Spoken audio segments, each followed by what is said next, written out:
My name's Dave McClure. I'm a factory Arctic Cat backcountry rider and hill climb racer. I've been riding ever since I was able to walk, basically, but racing professionally since 2008. Started racing in 2006 on the semi-pro class. I graduated from college in 2005, and at that point, that's when I decided to take my snowmobiling to the next level. I was able to devote the time and energy that I needed to. I didn't have any other distractions. Hill climbing was the driving force for that. Again, 2006, I started racing on a skidoo, actually, and raced that first year on the semi-pro circuit. I won the points championship my second year of racing on the rimshot in the semi-pro. And at that point, I thought, well, I better see if I can get some factory sponsorship. So that's when I resumed to Arctic Cat and got picked up on the factory team. The new Pro Climb chassis, it's an awesome chassis. It lends itself well to the beginner rider, the intermediate rider, and the pro rider. Basically, you know, a beginner rider is going to notice how solid the chassis feels and how predictable the handling is. The intermediate rider is going to notice the power that it has, going to get out of tight spots easier with that extra power that's on hand. And up to the pro rider is going to be able to put the suspension and use all 163 horsepower that the sled's producing. Ever since I started riding this Pro Climb chassis, I noticed that the harder I ride it, the better the sled handles.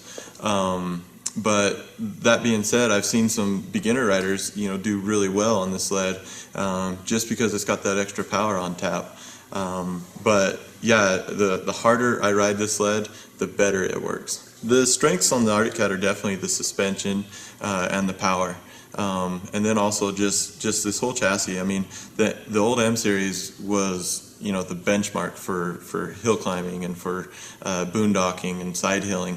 And Arctic Cat's taken everything they learned with the M series and just improved upon it with the Pro Climb. One weakness that's on the Arctic Cat is just the dry weight. We showed last year that the wet weight, the riding weight of the sled is comparable with all the other manufacturers, if not lighter, when you're out in the snow. But on the shop floor, the sled is a little heavier, but a guy can drop 20 pounds off the sled with a lightweight silencer for $300, and you know, there you're at, you're at, or you know, lighter than the other manufacturers. The balance point on the Arctic Cat is it's really forgiving.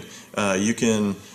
I've rode the other sleds, and it seems like the balance point is so tight. But on this sled, you know, you can. It just pretty much depends on the terrain you're riding. If it's really steep, I'm riding as far forward on the sled as I can. If it's you know, somewhat steep, then I'm just more centrally located on the sled. So yeah, it just the sled's really forgiving as far as the balance point on side hilling. So the best way for leverage on the new Arctic Cat is I always tell people to always err towards the mountain. So when you're side hilling across the mountain, to always have it a little bit too far to the mountain, because if you're on that borderline where you're just about to lose your side hill, you'll always lose your side hill. But if you've got it closer to the mountain, then you know, if anything, you pull the track too far out of the snow and you stop going forward, which is easy. You just put the track back in the snow and get going back forward again. So yeah, just always err towards the mountain as far as your leverage.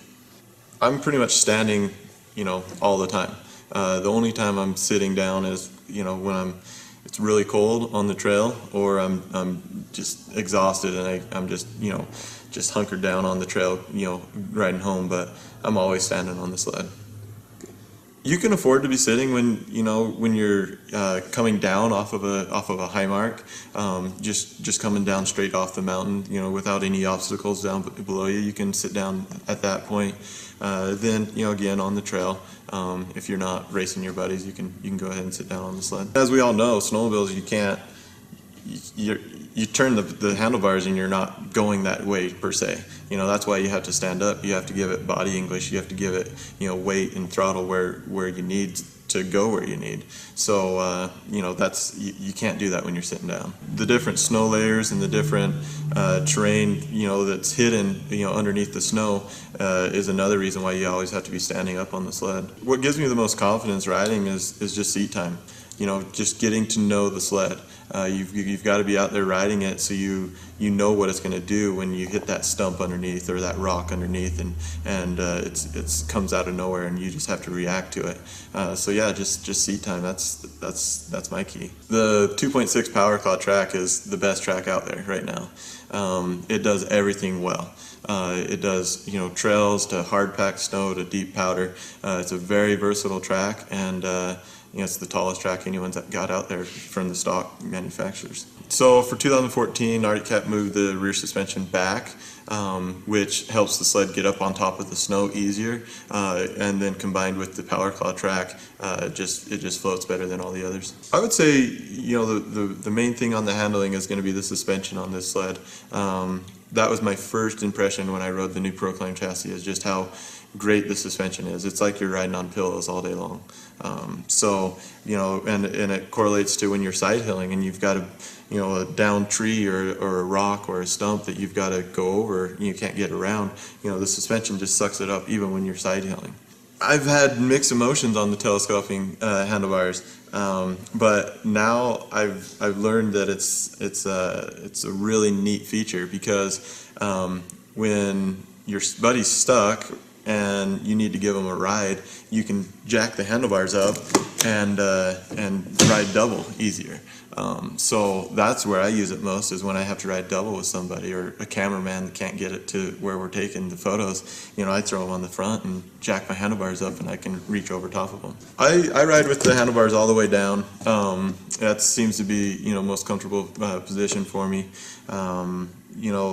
Some people like their bars, really low. Some people, I like to be in an aggressive athletic position when I'm riding, but not hunched over that they're so low that I'm uncomfortable. I see it all the time when guys, they've got their bars jacked way up high, and you have too much leverage at that point, and they'll pull the snowmobile over on their side, more times than they want to, and so that's where having your bars lower limits that leverage, so it's more predictable.